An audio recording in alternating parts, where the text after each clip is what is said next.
आखिर क्यों जापान का एजुकेशन सिस्टम दूसरे देशों से सबसे ज्यादा बेहतर माना जाता है? ऐसा क्या है जापान के एजुकेशन सिस्टम में कि जापान टेक्नोलॉजी के मामले में सबसे आगे है? तो चलिए जानते हैं जापान की स्कूलों के बेहतरीन नियमों के बारे में। दोस्तों, जापान में स्कूल का टाइम सुबह 8:30 बजे से शुरू होता है और सभी को टाइम पर पहुंचना जरूरी होता है। अगर स्टूडेंट 5 मिनट लेट हो जाता है तो उसे 1 सप्ताह तक जल्दी आकर अपनी क्लास की सफाई करनी पड़ती है और यही उसकी सजा होती है। साथ ही जापान के स्कूलों में जो भी चीज सिखाई जाती है वो हर चीज प्रैक्टिकल करके ही समझाई जाती है। यहाँ पर सभी बच्चे सभी चीजों को प्रैक्टिकल करके ही सीखते हैं, इसलिए यहाँ के लोग सबसे ज्यादा इनोवेटिव माने जाते हैं। जापान के स्कूलों में छात्रों के लिए लंच के लिए एक ही मेन्यू सेट किया जाता है। वहाँ स्कूल लंच भी एक तय सिस्टम के हिसाब से ही बनाया जाता है। यहाँ पर न्यूट्रिशन को ध्यान में रखते हुए खाना बनाया जाता है। साथ ही सभी बच्चों को खाने से पहले प्रार्थना भी करवाई जाती है। ऐसा करने के पीछे जापान के लोगों का मानना है कि अन्न का बगाड़ कभी ना करे और इसके बाद सभी स्टूडेंट खाना शुरू करते हैं।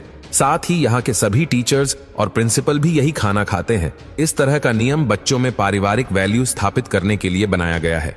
हैरान कर देने वाली बात तो ये है कि खाना खा लेने के बाद यहाँ के स्कूल को क्लीन करने के लिए कोई सफाई कर्मचारी नहीं होते, बल्कि स्कूल के सभी स्टूडेंट को मिलकर पूरे स्कूल की सफाई करनी होती है और स्कूल के सभी टीचर और प्रिंसिपल को भी ये सब करना पड़ता है।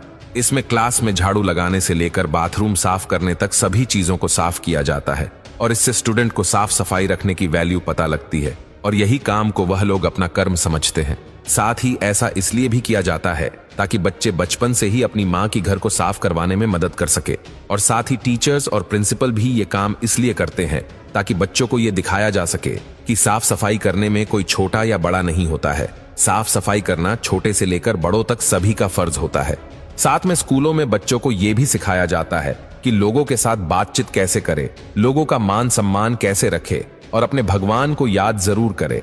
जापान में स्कूलों में ही बड़ों के सामने झुकने के लिए प्रेरित किया जाता है और ये स्कूल आते जाते वक्त करना जरूरी होता है। साथ ही जापान के सभी स्कूलों में सैटरडे और संडे छुट्टी भी रखी जाती है और सभी बच्चे सैटरडे और संडे अपने परिवार के साथ पूरा दिन अच्छे से वक्त बिताते हैं। साथ ही जापान में न्यू ईयर एक बहुत इंपॉर्टेंट त्योहार है। आपको ये जानकर हैरानी होगी कि न्यू ईयर के दिन आपको सड़कों पर तो क्या कहीं पर भी कोई भी लोग दिखाई नहीं देंगे, क्योंकि सभी लोग न्यू ईयर अपने परिवार के साथ मनाते हैं। वहाँ सब समझते हैं कि परिवार एक व्यक्ति के जीवन का सबसे सुंदर उपहार है।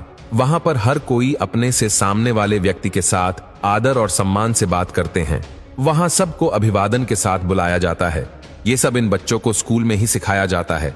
आप जानकर हैरान रह जाएंगे कि जापान के स्कूलों में 10 साल तक कोई भी एग्जाम नहीं लिया जाता। ऐसा इसलिए किया जाता है क्योंकि जापान के स्कूलों में ज्ञान से ज्यादा सभ्यता सिखाना जरूरी समझा जाता है। वहां यह माना जाता है कि स्कूल के पहले कुछ साल सिर्फ बच्चे के डेवलपमेंट पर ध्यान देना चाहिए, जिससे उसके अंदर अच्छे संस्कार डाले जा सके।